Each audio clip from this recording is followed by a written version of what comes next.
ce que ça veut dire. Et nous avons également travaillé dans le Grand BAM, donc, précisément le BAM équipe, mais aussi on a travaillé un peu dans le BAM aussi. Nous avons également mené des observations sur le bois qui part de là pour Yaoundé et aussi qui se retrouve à Douala. Et enfin, nous avons également mené des observations sur la mangrove littorale et précisément au niveau du parc national Douala-Edéa. Nous avons observé également qu'il y a un gros flux de bois. Bon, peut-être pas le bois de transformation ou alors d'exportation, mais beaucoup plus de bois de mangrove qui sert au feu de ménage, et puis également qui permet, n'est-ce pas, de... Oui, on a constaté également qu'il y a le koumé. Non, pas le koumé, parce que le koumé, c'est un bois très bien du Congo. Le bois qu'on utilise pour ça va venir. Donc ce bois qui est utilisé, n'est-ce pas, pour l'utilisation des chemins de fer. L'azobé, voilà, c'est l'azobé. Donc il y a également un fort potentiel d'azobé dans la zone et on a vu qu'il y a une exploitation illégale qui se passe dans cette zone-là. On a quelques indices, même si ce n'est pas encore poussé, mais beaucoup plus sur le bois de mangrove qui est utilisé en majorité par les boulangeries. Et je vous dis d'ailleurs qu'à Douala, 80% des boulangeries utilisent le bois de mangrove. 80%. Donc vous imaginez un peu la quantité de stock de bois qu'il faut tous les jours pour approvisionner ces boulangeries-là. Alors, en termes de collaboration institutionnelle, bon, j'ai parlé de ça déjà, la synergie avec le MINFOF, je ne parlerai plus de ça, le réseau des chefs traditionnels, je l'ai dit déjà, je crois qu'on peut avancer, qui nous a permis, n'est-ce pas, d'élaborer des notes d'appel à action sur lesquelles on va travailler, je pense, ces jours. Et il faut dire que c'est une voie qui nous permet vraiment d'accéder souvent à la haute hiérarchie. Parce qu'à travers ce réseau, ça nous permet souvent de toucher, comme ce sera le cas des décideurs. On peut facilement frapper à la porte du ministre ou du Premier ministre et lui présenter des cas. Et il faut que ce soit vraiment avéré et bien fourni. Et ça, souvent, ça impulse soit des arrestations, des décisions, des suspensions. Donc on a eu beaucoup de cas comme ça. Donc il est là, je crois qu'il peut en témoigner. On a également fait un gros travail de cartographie des postes de contrôle forestier parce qu'on s'est rendu compte que c'était un outil indispensable, n'est-ce pas, pour voir un peu le maillage, n'est-ce pas, dans le contrôle des forêts. Et c'est aussi un outil qui peut aider à la décision. Donc, nous avons essayé de faire, n'est-ce pas, des observations sur le nombre et sur le plan opérationnel, n'est-ce pas, comment est-ce qu'ils s'organisent pour surveiller le territoire en termes de flux de bois, de contrôle d'arrêt. Ça nous a permis, n'est-ce pas, à travers cette activité de signaler les potentielles zones, par exemple, de contournement de bois. Vous voyez, par exemple, Messamena, c'est une zone qui est ouverte parce que vous pouvez partir de Messamena et vous retrouver à Bongan sans forcément passer par l'axe central. Et là, c'est des axes souvent qui ne sont pas surveillés et souvent c'est ces voies-là que les trafiquants utilisent pour contourner. Il y a des exemples comme ça. Il y a par exemple aussi des axes fluviaux de plus en plus que les trafiquants utilisent parce qu'on a un peu comme, on sent comme une incapacité, n'est-ce pas, du MINFOF à surveiller certains axes, notamment ces axes fluviaux-là.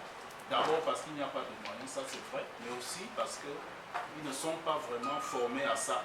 Donc, la formation aujourd'hui des forestiers, n'est-ce pas, dans son contenu, ne donne pas des éléments pour que ce personnel-là soit aguerri, n'est-ce pas, à cette surveillance-là. Donc c'est un peu sur ça, on travaille aussi sur ça. Est-ce qu'il faut repenser le système de contrôle? Et on a aussi ces mécanismes de surveillance qu'on a constaté qui n'existent pas dans le domaine forestier, qui rapportent pourtant beaucoup d'argent. Ailleurs, on voit des caméras de surveillance et même souvent dans les parcs. Donc ici, on a du mal à adapter ça. Et ça, c'est un problème. Donc, en termes d'avancement, nous avons donc élaboré ces cartes, n'est-ce pas, qui permettent de voir, qui seront partagées d'ailleurs, qui permettent, n'est-ce pas, de situer les postes de contrôle par zone, n'est-ce n'est-ce pas, on a travaillé sur les cartes du littoral, du centre, du sud, elles sont déjà prêtes. Également de l'Est, ça on n'a pas cité, de l'Est aussi. Alors pour cette activité, nous avons prévu des ateliers de validation technique avec le MINFOF et WRI, puisque nous on ne peut pas publier, puisque c'est au MINFOF de valider. Alors, une fois que le MINFOF va valider, nous on pourra partager les cartes. Alors donc, en termes, bon, peut-être avant de revenir, je ne sais pas, en termes de perspective du projet, vraiment je présentais ça de manière globale, hein, on va revenir sur quelques activités phares. Donc sur ce qu'on a fait aujourd'hui, nous avons également proposé, n'est-ce pas, l'extension dans la zone du nord, parce qu'on a bien vu que le bois part, beaucoup de bois va dans le nord. Aujourd'hui, le Tchad, par exemple, est l'un des principaux exportateurs de bois artisanal. Et ça, on n'a pas beaucoup de chiffres là-dessus. Donc, ça veut dire que c'est une voie vraiment ouverte à l'exploitation illégale. On a également vu que même dans, bon, c'est vrai que la zone est un peu désastreuse aujourd'hui, mais on a aussi vu qu'il y a le trafic du Kosso qui se fait également dans cette zone-là et qui souvent traverse par le Nigeria. Donc, c'est vraiment des données, parce que quand on voit les statistiques commerciales du Cameroun, on ne voit pas les essences comme le Kosso. Pourtant, le Kosso est exploité au Cameroun. Et il passe par le Nigeria souvent. Vous voyez dans les statistiques que le Nigeria en fournit beaucoup. Pourtant, on n'en produit pas. Donc, ça, c'est des perspectives. Donc, il faut finaliser les cartes.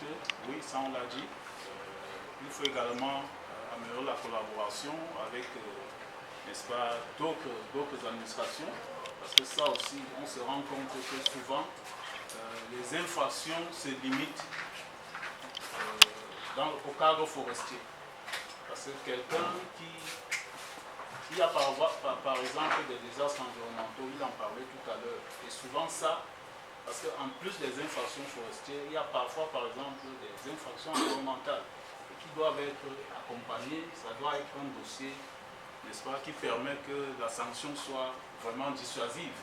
Parce qu'il faut dire que ça aussi c'était un problème, même si avec la nouvelle loi, on peut avoir 50 ans de prison, parce qu'on a coupé, on a mangé un pangolin.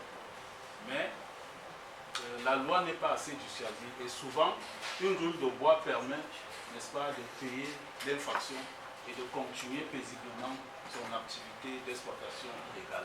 Et ça, c'est un problème. Donc, la diversité des activités, n'est-ce pas, l'extension des enquêtes vers des nouvelles filières, peut-être qu'avec un peu plus de moyens, travailler sur des essences comme le Boubinga, je le dis parce que c'est un bois interdit d'exportation, mais qui est exporté. C'est vrai que la loi prévoit des permis spéciaux, et ça on ne sait pas comment ça s'octroie, mais dans les statistiques, on voit que le Boubinga est interdit, mais il continue de sortir, et souvent en grande quantité, parce que quand on regarde un peu ces dernières années, le chiffre va même grandissant. Et donc, je crois que c'est des axes vraiment à explorer. On a également le commerce illégal de l'ébène.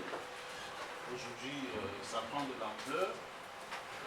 On a beaucoup de gens impliqués de là-bas, mais vraiment, c'est des filières à voir, et je parlais également du Kosso.